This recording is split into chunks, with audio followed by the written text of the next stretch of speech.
భారత్ చేపట్టిన ఆపరేషన్ సింధూర్ పాకిస్తాన్ ఉగ్ర శిబిరాలు నేలమట్టమయ్యాయి. ఈ దెబ్బతో ఉలిక్కిపడిన పాకిస్తాన్ ఆర్మీ భారత్పై ప్రతీకార దాడులకు దిగుతోంది. తాజాగా జమ్మూ కాశ్మీర్, పంజాబ్, గుజరాత్తో సహా దేశంలోని ఉత్తర, పశ్చిమ ప్రాంతాల్లోని 15 నగరాలను లక్ష్యంగా చేసుకుని దాడులకు దిగింది. వాటన్నిటినీ భారత రక్షణ వ్యవస్థలు నిలువరించాయి. దాడులతో ఒక రకంగా పాకిస్తాన్ యుద్ధాన్ని ప్రారంభించింది. భారత్ కూడా సరిహద్దుల్లోకి సైన్యాన్ని తరలించింది. గగనతంలోకి యుద్ధ విమానాలను దించింది. యుద్ధ నౌకలను అరేబియా సముద్రంలోకి మోహరించింది. పాకిస్తాన్ దాడి చేస్తే చావు దెబ్బ తప్పదని భారత మంత్రులు ఇస్లామాబాద్కు వార్నింగ్ ఇచ్చారు. భారత్, పాకిస్తాన్ మధ్య పూర్తి స్థాయి యుద్ధం మొదలవుతుందా? పాకిస్తాన్పై యుద్ధానికి భారత్ సన్నద్ధంగా ఉందా? Watch the story. పాకిస్తాన్ దుస్సాహసం చేస్తుందా? పాక్ యాక్షన్కు భారత్ రెడీగా ఉందా?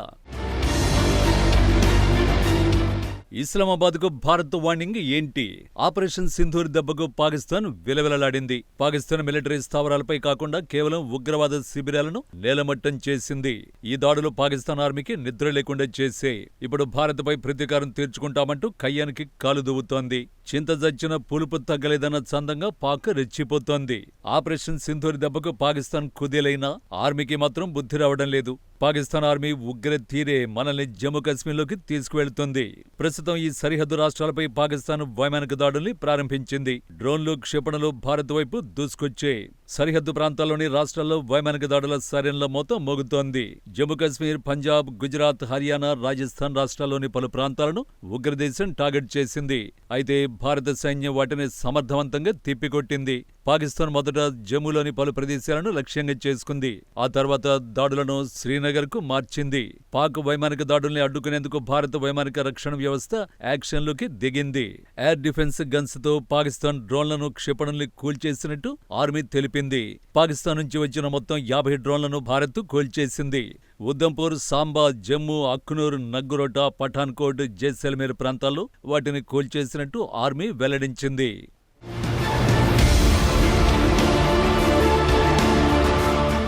పాకిస్తాన్ దాడుల నేపథ్యంలో భారత్ అప్రమత్తమైంది. పరిస్థితులకు అనుగుణంగా భారత సైన్యం యాక్షన్లోకి దిగుతోంది. పాకిస్తాన్ ప్రతీకార దాడులతో బెదిరిస్తోంది. దీంతో భారత సాయుధ దళాలు కూడా పాకిస్తాన్కు బదులిచ్చేందుకు సిద్ధమైపోతున్నాయి. నింగి, నేల, జలాల్లో పాకిస్తాన్కు ఎలాంటి అవకాశం ఇవ్వడం లేదు. భారీగా బలగాలను భారత్ మోహరించింది.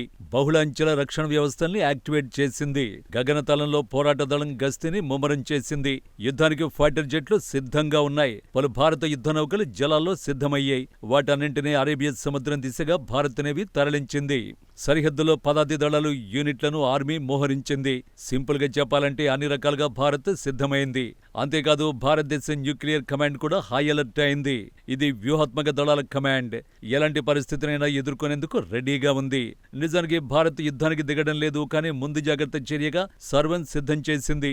ఒకవేళ పాకిస్తాన్ యుద్ధానికి దిగితే రిటర్న్ గిఫ్ట్ ఇచ్చేందుకు సమాయత్తమైందన్నమాట. 2019లో బాలకోట్ ఆపరేషన్ తర్వాత భారత సాయుధ దళాలు తమ రక్షణ విభాగాలను బలోపేతం చేసే కొత్త ఆయుధ వ్యవస్థల్ని అమలు పొదిలోకి తీసుకొచ్చే. ఇప్పుడు వాటిలో కొన్ని యాక్షన్లోకి దిగాయి. భారత గగనతలం రక్షణలో నిమగ్నమయ్యే.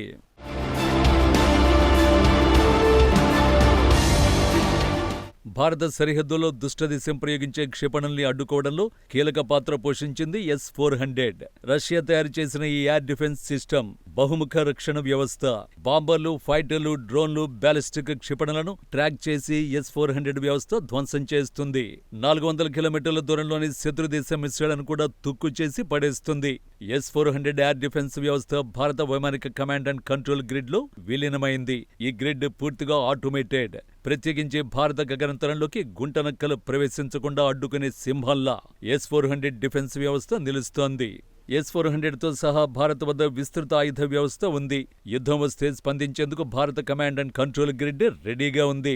మొత్తంగా చూస్తే భారత సైన్యం ఎలాంటి పరిణామాలనైనా ఫేస్ చేసేందుకు సై అంటోంది. మరోవైపు ప్రభుత్వం అన్ని రకాలుగా చర్యలకు సిద్ధమైపోతోంది. తాజాగా జరిగిన ప్రత్యేక సమావేశానికి ప్రధానమంత్రి మోడీ అధ్యక్షత వహించాడు. వివిధ కేంద్ర మంత్రిత్వ శాఖల కార్యదర్శులతో ప్రధాని సమావేశమయ్యాడు. యుద్ధం వస్తే ఎదుర్కొనేందుకు జాతీయ సంసిద్ధతను ప్రధాని సమీక్షించారు. అన్ని ముఖ్యమైన వ్యవస్థలు, అత్యవసర ప్రతిస్పందన, కమ్యూనికేషన్ వంటి అంశాల్లో వివరణాత్మక ప్రణాళికను ప్రధాని రూపొందించారు. వాస్తవానికి ముందే ప్రత్యేక చర్యలు తీసుకున్నారు. ముందు జాగ్రత్తగా 24 విమానాశ్రయాలు మూసేశారు.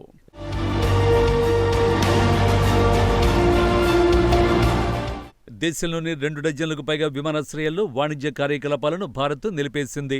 వాటిలో ఎక్కువ భాగం ఉత్తర భారతదేశంలోనే ఉన్నాయి. కీలకమైన ఎయిర్ బేస్లకు సమీపంలో ఉన్న విమానాశ్రయాలనే ఆర్మీ ఎంచుకుంది.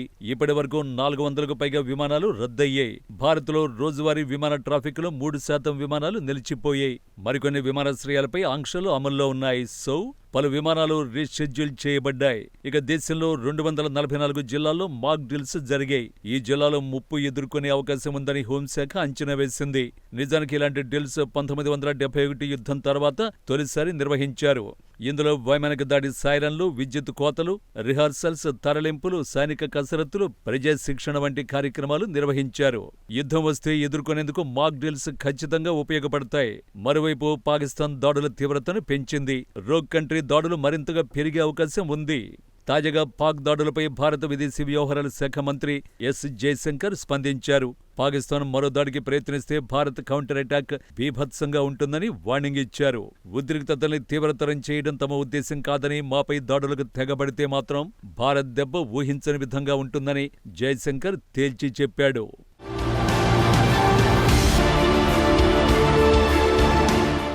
రక్షణ శాఖ మంత్రి రాజ్నాథ్ సింగ్ వివిధ రాజకీయ పార్టీల నాయకులను కలిశారు. ఆపరేషన్ సింధూర్ గురించి వివరించారు. ఆపరేషన్ సింధూర్ ఇంకా ముగియలేదని, ఉగ్రవాదాన్ని అంతం చేయాల్సిందేనని తేల్చి చెప్పారు. భారత్ దాడుల్లో చనిపోయిన ఉగ్రవాదుల సంఖ్యను కూడా రాజ్నాథ్ వెల్లడించారు.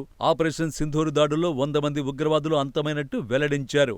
అయితే ఈ సంఖ్య ఇంకా నిర్ధారించబడలేదు. పరిస్థితి మాత్రం సున్నితంగా ఉన్నట్టు రక్షణ శాఖ మంత్రి తెలిపారు. ఆల్ పార్టీ మీటింగ్ తర్వాత రక్షణ మంత్రి బహిరంగ ప్రకటన చేశాడు. భారత్ బాధ్యతాయుతమైన దేశంగా వ్యవహరించినట్టు తెలిపారు. తాము సహనంతో ఉన్నామని, దౌత్య చర్చలతో వివాదాల పరిష్కారానికి మద్దతునిస్తామని రాజ్నాథ్ స్పష్టం చేశాడు. కానీ ఎవరైనా తమ సహనాన్ని పరీక్షించాలని ప్రయత్నిస్తే మాత్రం సింధూర్ తరహాలో పరిణామాలు ఎదుర్కోవాల్సిందేనని రాజ్నాథ్ తేల్చి చెప్పారు.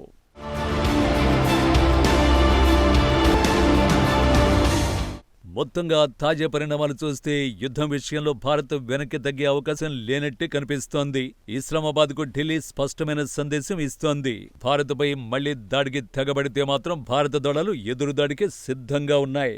డ్రోన్లు, పలు ఆయుధాలతో భారత సరిహద్దు ప్రాంతాల్లో పాకిస్తాన్ బలగాలు దాడి చేసినట్టు ఆర్మీ తెలిపింది.